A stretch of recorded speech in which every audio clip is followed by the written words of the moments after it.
everyone. Due to various inquiries relating to the legal practice experience, I've compiled my interview sessions with the 5 selected candidates from the March 2021 cohort.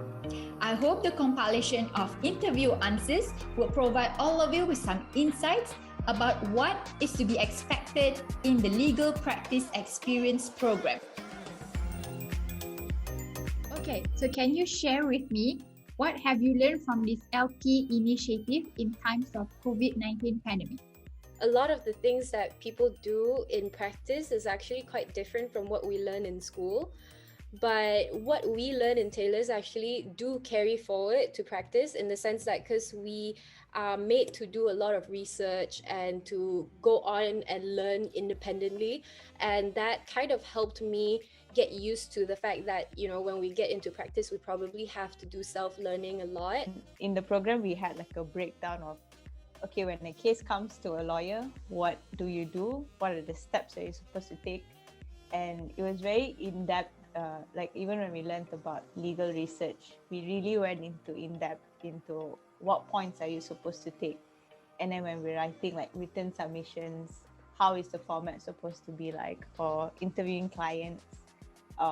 What are the do's and don'ts? So overall, we had like a very in-depth insight into what is the process that is involved when dealing with the case. Get more insight, how is it different from law school teaching how to do legal research and write as compared to lawyers teaching how to do legal research and write? Judge already knows the law, so you don't want to repeat what he already knows, but instead you want to go straight to the point and tell him what you want him to know. So I think that's the biggest difference. And when we look into the case, it's not as easy as how we apply to exam questions.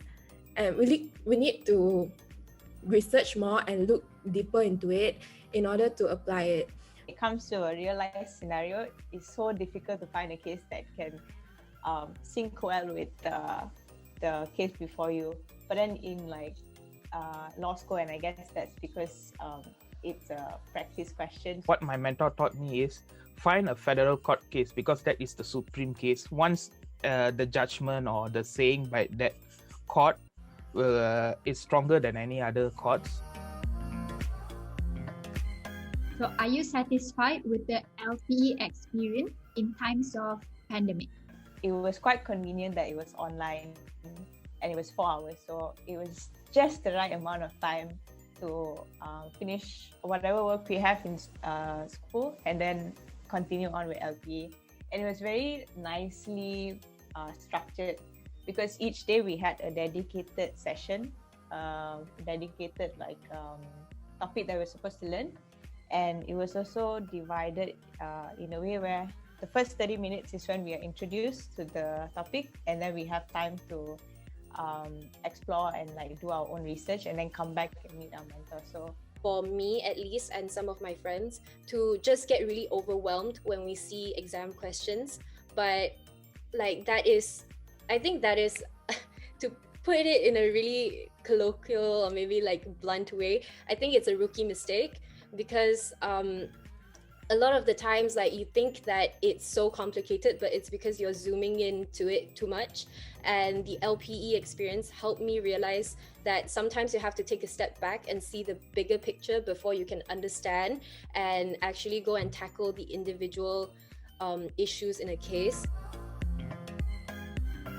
So can you identify the skills specifically that you have gained from the session? For example, for assignment, I just start surveys or journal articles. As long as I need journal articles, I just go find, use the keywords. But then once I come inside this LPE, my mentor like drilled me, you have to focus on what is the subtopic. If it is a contract, what kind of contract is that?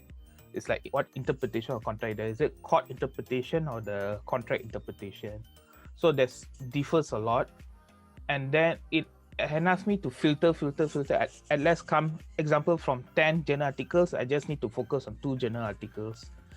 And this is helping me in my assignments as well.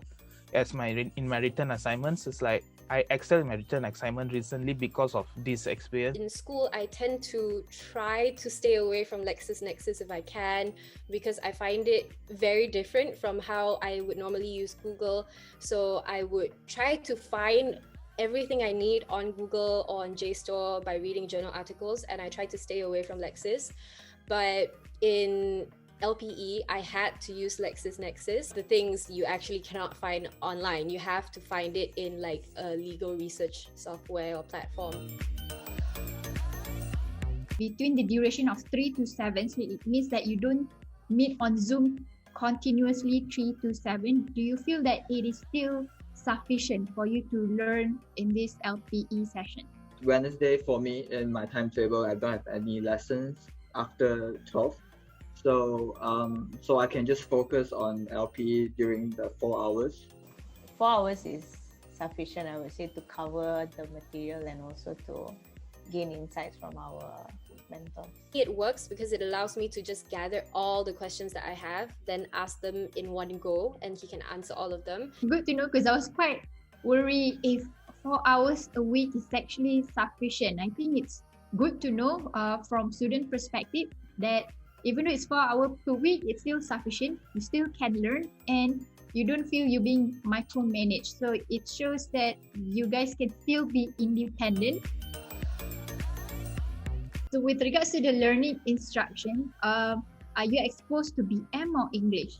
For the submission itself in the booklet, some are in BM because for Thomas Philip, right, they do translation from BM to English. So for their own submissions, it's in English, but for the defendant submission, it's all in BM. If you're interested to be part of the LPE August 2021 cohort, do register your interest, and I look forward to be teaching all of you this semester.